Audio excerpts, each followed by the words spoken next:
आज मैं हरियाणा के अपने उन भाइयों बहनों से बातचीत कर रहा हूं जिनकी आयु 60 वर्ष पार और अभी हो सकता है आप लोग 65-70 के भी न हुए हो, और इसलिए मैं ये मान के चलता हूं कि आप सब मेरे सब साथी हैं, हम साथी हैं। मैंने माना है कि पूरे हरियाणा की जनता 2,87,00,000 लोग, लगभग 72 लाख परिवार, ये सब मेरा परिवार है और इस नाते से आप मेरे परिवार के साथी हैं, मेरे भाई बहन हैं। कुछ वर्ष पहले हरियाणा के अंदर ऐसे व्यक्तियों के लिए जिनकी आयु 60 वर्ष से ऊपर हो जाती है, उनको एक सम्मान निधि के नाते भी योजना शुरू की थी और वो योजना शायद 100 रुपए के आसपास से शुरू हुई थी। 2014 में हम लोगों ने सरकार संभाली तो उस समय ये पेंशन 1,000 रुपए मासिक थी। अगला जो 2023 का महीना शुरू होने वाला है, उस समय ये हमारी जो पेंशन है, जो सम्मान निधि है, ये 2,750 रुपए हो जाएगी।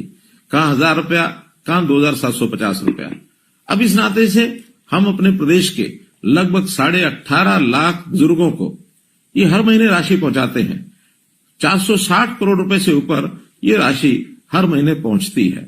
अब दो ही कंडीशन है किसी भी बुजुर्ग की वो पेंशन शुरू हो, या तो व्यक्ति 60 वर्ष का हो गया है और या फिर जो 60 वर्ष का हुआ है वो दोनों पति पत्नी की आय ये 2 लाख रुपए से कम होनी चाहिए। हमें लगा 2 लाख रुपया ये कम है, तो इस अगले महीने से हमने इस आय को भी बढ़ा करके 2 से 3 लाख रुपया कर दिया है। जिस महीने में 60 वर्ष का व्यक्ति हो जाए उसको तुरंत अगले महीने से अपने आप पेंशन शुरू हो जाए। मात्र एक कागज पर आपको साइन करना होगा। एक ही महीने के अंदर अंदर वो सहमति पत्र के साइन भी हम कराते हैं और उसके बाद उन लोगों से जो सहमति पत्र देते हैं अपने आप ही पेंशन है ये जाना शुरू हो जाता है। हमने लगभग 6 महीने पहले इस व्यवस्था को शुरू किया था और इन 6 महीनों में 16,500 लोगों को और ऑटोमेटिकली अपने आप पेंशन मिली। केवल हरियाणा प्रदेश ही है जो ये 2,750 रुपया और ये दे रहा है, और किसी प्रदेश में इस प्रकार की व्यवस्था ये ऐसी नहीं है। हमारे देश के प्रधानमंत्री विशेष तौर पर बहुत चिंतित है, गरीब परिवारों के लिए उनकी चिंता है।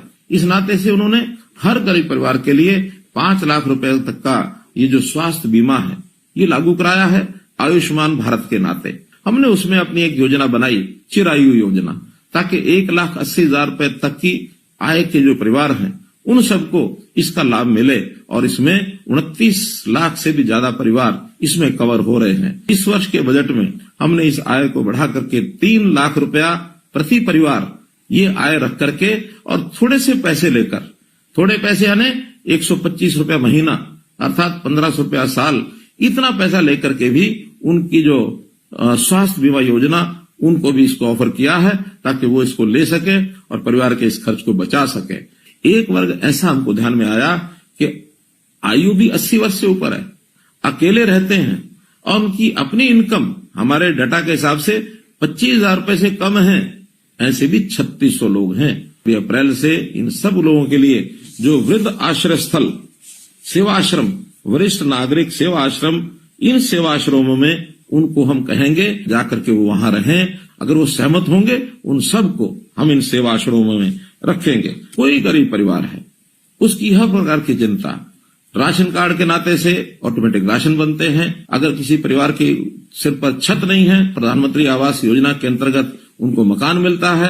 कोई व्यक्ति बीमार होता है तो उसको आयुष्मान के नाते या चिरायु योजना के नाते 5 लाख रुपए तक उसकी बीमा की भी चिंता हम करते हैं। उनके बच्चों की पढ़ाई की भी हम चिंता करते हैं। और तो और कोई व्यक्ति आगे चल करके भी बीमार न हो, उसका स्वास्थ्य जांच जरूर हो, इसके लिए भी निरोगी योजना बनाई गई है।